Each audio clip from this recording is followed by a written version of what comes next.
ओम तत्पुरुषाय विद्महे महादेवाय धीमहि तन्नो रुद्र प्रचोदयात्। जय गोपनाथ।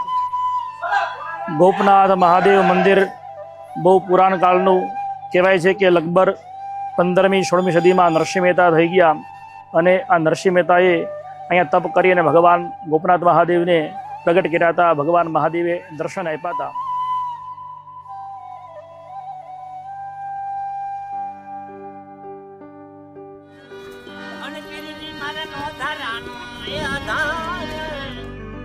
તો આમાં એક થોડાક ગામડાની પણ ક્લિપો છે, જે ઊંચડી છે, પિથલપુર, ગોપનાથ એવા ક્લિપ થોડીક નાખેલી છે। તો તમે પણ વિડીયોમાં બન્યા રહો, કારણ કે જો આ જલારામ હાઈસ્કૂલ પિથલપુરમાં પંચાયત સિંદૂર સ્વાભિમાન યાત્રા લઈને પિથલપુર ગામમાં આવી રહ્યા છે। તો એમની યાત્રાની અમે પૂરેપૂરી આતુરતાથી અમે ગામ લોકો રાહ જોઈ રહ્યા છીએ।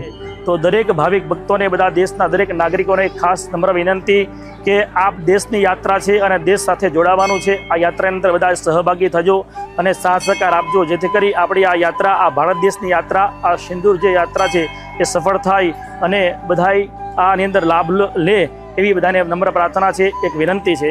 અસ્તુ। ભારત માતા કી જય, ભારત માતા કી જય। વિડીયો સારો લાગ્યો હોય તો લાઈક, શેર અને સબસ્ક્રાઈબ કરજો। મળીએ બીજા વિડીયોમાં, ત્યાં સુધી જય માતાજી।